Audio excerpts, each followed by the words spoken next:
अस्सलाम वालेकुम, welcome to ATS legal forum. मैं हूं एडवोकेट तैयबा सैयद। जो मेरे चैनल पर न्यू हैं काइंडली सब्सक्राइब कर दें।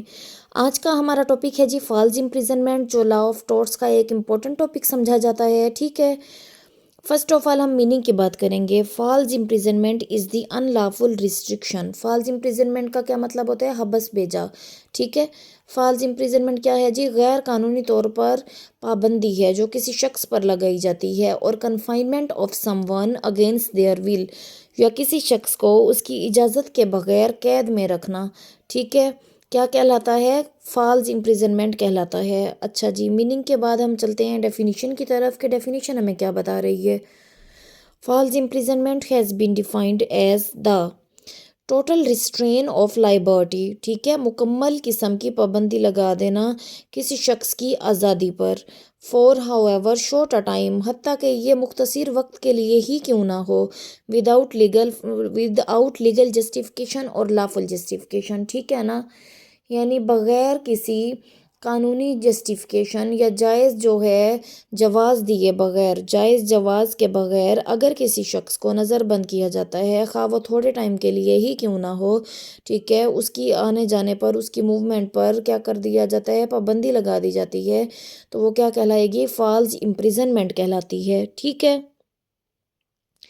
एलिमेंट्स ऑफ फॉल्स इम्प्रिजनमेंट देखें जी। एलिमेंट्स कौन से हैं, अनासिर कौन से हैं? असेंशियल एलिमेंट्स की अगर बात की जाए तो अनलॉफुल रिस्ट्रेंट। ठीक है, ये पाबंदी किस किस्म की होनी चाहिए? अनलॉफुल, गैर कानूनी, नाजायज़। कन्फाइनमेंट और रिस्ट्रिक्शन, पॉइंट नंबर 2 हमारे पास क्या है कि कन्फाइनमेंट यानी पाबंदी लगा देना। ठीक है, हरास कर लेना, उस किसी भी शख्स को हिरासत में रखना, अपनी गैर कानूनी तौर पर हिरासत में रखना, तहवील में रखना। ठीक है, उसके आने जाने पर, उससे लोगों के मिलने पर उस पर क्या लगा देना जी? पाबंदी लगा देना। अगेंस्ट पर्सनस विल, उस शख्स की ख्वाहिश यानी मर्जी के बगैर। लेक ऑफ कंसेंट, ठीक है, ना उसकी कंसेंट शामिल होती है, ना उसकी मर्जी शामिल होती है, ना उससे इजाज़त तलब की जाती है। कंसेंट किसको कहेंगे? इजाज़त को। विल किसको कहेंगे? ख्वाहिश को। ठीक है, ना उसकी किसी किस्म की ख्वाहिश होती है, ना कोई कंसेंट होती है। ये अगर हम एलिमेंट्स की बात करें तो ये 4 एलिमेंट्स जो हैं बहुत इंपॉर्टेंट हैं। सबसे पहले क्या है जी? अनलॉफुल रेस्ट्रेंट होना चाहिए।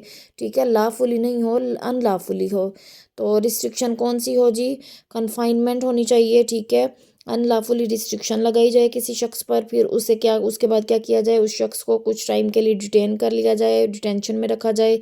ठीक है, उस शख्स की मर्जी के बगैर। ठीक है, types of false imprisonment, following are types of false imprisonment. देखें, अगर इसकी अकसाम की बात की जाए तो ये कुछ अकसाम हमें दे दी गई हैं।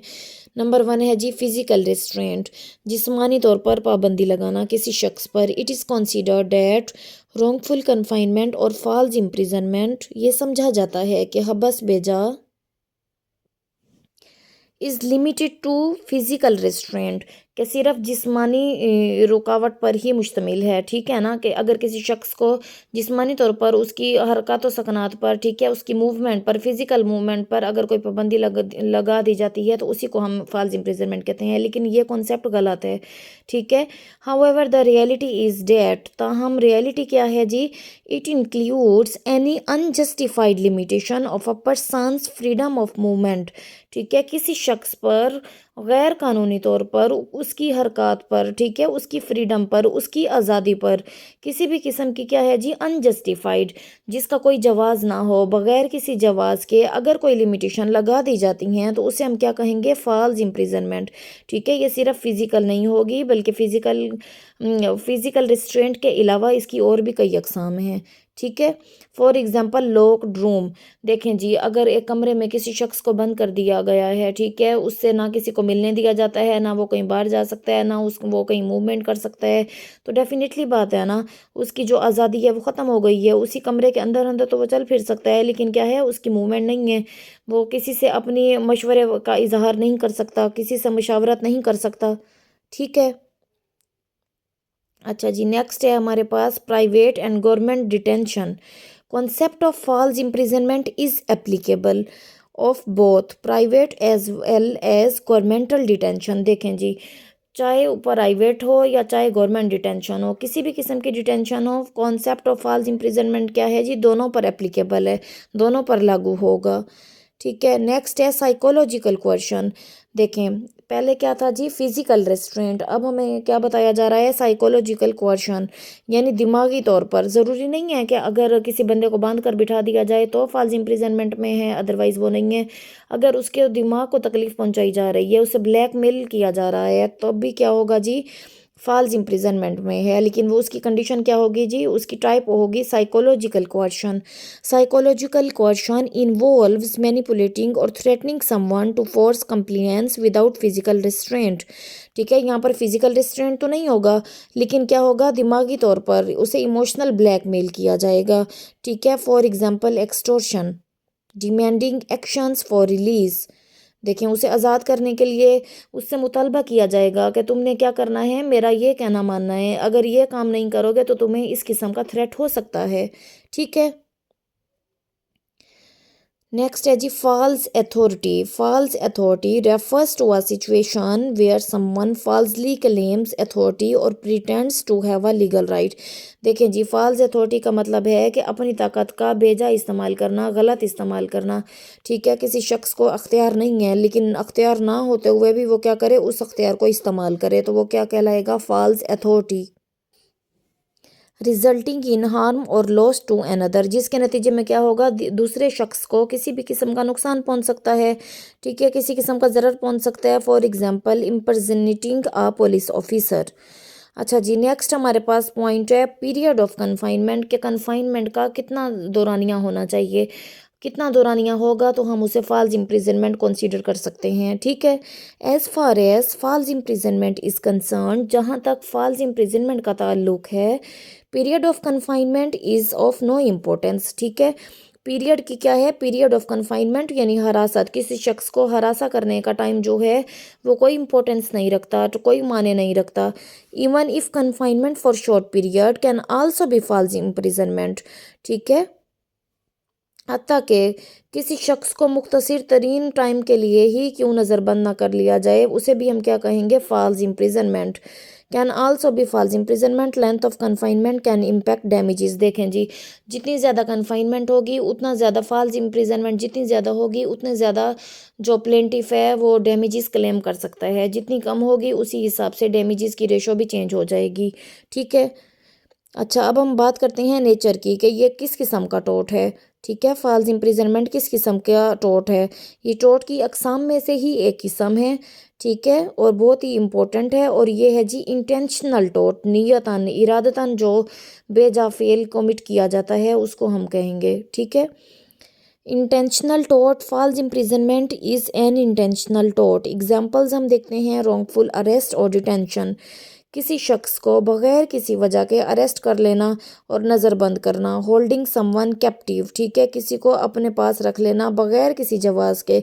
रिस्ट्रिक्टिंग मूवमेंट और फ्रीडम, और क्या करना जी, उसकी किसी भी शख्स की आज़ादी पर, मूवमेंट पर क्या कर देना, पाबंदी लगा देना, रिस्ट्रिक्शंस लगा देना।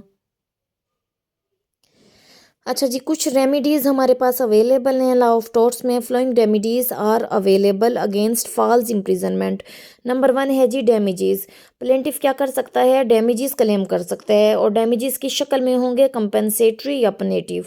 ठीक है, सेकंड है जी इंजंक्शंस। कोर्ट से क्या ले सकता है, इंजंक्शन का ऑर्डर ले सकता है।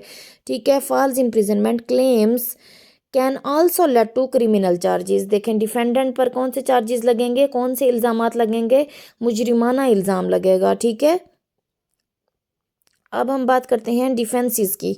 ठीक है, जहाँ पर रेमिडीज़ हैं, रेमिडीज़ के बाद डिफेंसेस भी हैं। डिफेंसेस किसके लिए होते हैं, डिफेंडेंट के लिए होते हैं। कंसेंट, प्लेंटिफ वॉलेंटरली रिमेन्ड इन कन्फाइनमेंट। देखें जी, अगर जो प्लेंटिफ है वो क्या है, अपनी आज़ादाना मर्जी से रह रहा है कन्फाइनमेंट में, कैद में। ठीक है, और वो क्या है, डिफेंडेंट को फिर कहने का हकदार नहीं है, तो ये डिफेंडेंट के लिए एक अच्छा वो डिफेंस समझा जाएगा कंसेंट को, कंसेंट ऑफ प्लेंटिफ। ठीक है, एक अच्छा डिफेंस है according to torts law. Legal authority, defendant had a valid arrest warrant और लीगल अथॉरिटी। अगर डिफेंडेंट के पास क्या है जी, वैलिड अरेस्ट वारंट है, या वो कोई लीगल अथॉरिटी रखता है, कोई पुलिस ऑफिसर है। ठीक है, और उसके पास अख्तियार है बगैर वारंट के भी उस प्लेंटिफ को पकड़ने का, तो ये क्या है जी, एक अहम डिफेंस है। नंबर नेक्स्ट है जी सेल्फ डिफेंस।